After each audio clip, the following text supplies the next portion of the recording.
बरकत छाके चइबो आ? ज्यादा पैसे हुजण खे बरकत न चइबो आ।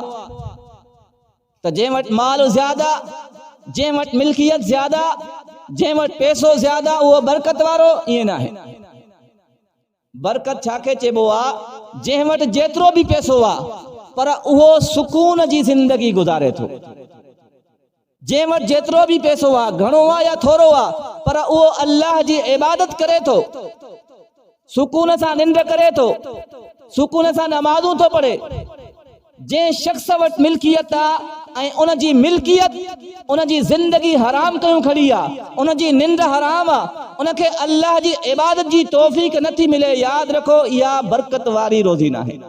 दुकान हलाए थो, नमाज भी पढ़े थो, दुकान हलाए थो, रोजा भी रखे थो, जमींदारी करे थो, अल्लाह जी इबादत भी करे थो।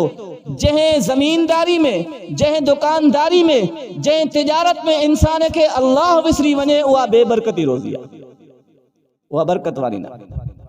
जंहिं राज़िक रिज़्क ॾिनो उहो राज़िक भी याद न हुजे त अहिड़ी रोज़ी कहिड़े कम जी।